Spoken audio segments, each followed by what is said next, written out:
बॉलीवुड के ही मैन कहलाए जाने वाले धर्मेंद्र जब नए नए इंडस्ट्री में आए थे तो वो पहले से शादीशुदा थे, लेकिन इंडस्ट्री में आकर उन्होंने जैसे जैसे अपने करियर को संवारा वैसे ही उनकी नजर ड्रीम गर्ल पर पड़ी और उनकी खूबसूरती के आगे वो ढेर हो गए।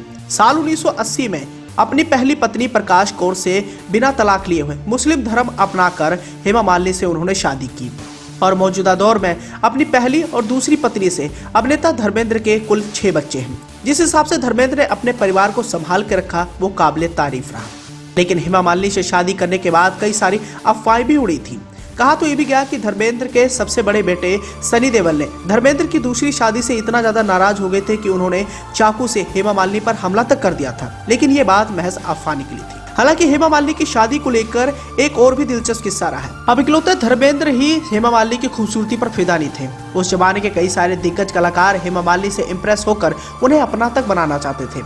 संजीव कुमार से लेकर राजकुमार और राजकुमार से लेकर जितेंद्र, सभी लोग हेमा की खूबसूरती के आगे बेबस और लाचार नजर आते थे। लेकिन इन सब के बावजूद धर्मेंद्र यानी ही मैन ने हेमा मालिनी को अपना बनाया। हालांकि धर्मेंद्र से शादी करवाने के लिए हेमा मालिनी की मां बिल्कुल भी खिलाफ थी, जिसका फायदा एक बार जितेंद्र ने भी उठाया था।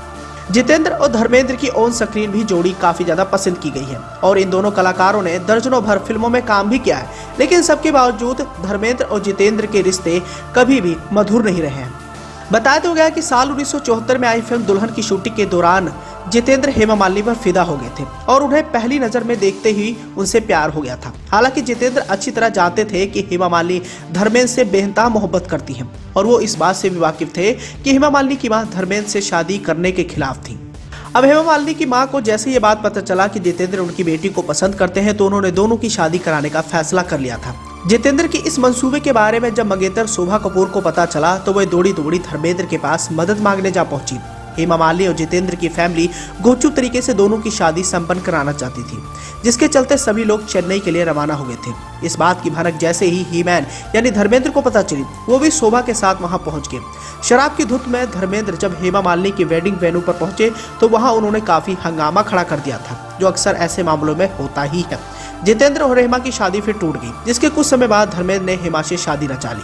अब धर्मेंद्र का ये रुतबा देखने के बाद हेमा मालिनी के प्रति उनका प्यार और भी ज्यादा बढ़ गया और इस घटना के बाद बताया जाता है कि हेमा मालिनी ने सभी के सामने जितेंद्र से शादी करने से मना कर दिया था। इसके बाद जितेंद्र गुस्से में अपनी फैमिली के साथ वहां से चले गए। ऐसे में जब एक इंटरव्यू के दौरान जितेंद्र से पूछा गया कि क्या वो वाकई में हेमा मालिनी से शादी करना चाहते थे, तो इस पर जितेंद्र का कहना था कि मैं अपनी जिंदगी के उस चैप्टर के बारे में बात नहीं करना चाहूंगा। हमारे बच्चे बड़े हो गए हैं और इन चीजों का जिक्र करना काफी अजीब और शर्मनाक होगा। हालांकि इस घटना को बीते कई साल हो गए, लेकिन जितेंद्र और हेमा मालिनी के दिल में किसी भी तरह का कोई भी गिला शिकवा आज नहीं है। साल 1980 में जब हेमा मालिनी की शादी धर्मेंद्र से हो जाती है तो आने वाले समय में धर्मेंद्र जितेंद्र के साथ काम करने से कतराने लगे, क्योंकि वो मन ही मन में धर्मेंद्र से नफरत करने लगे थे। खैर, इन सब के बावजूद आने वाले समय में धर्मेंद्र जितेंद्र की जोड़ी बड़े पर्दे पर नजर आई और ऑन स्क्रीन इन दोनों कलाकारों को लोगों ने खूब पसंद भी किया।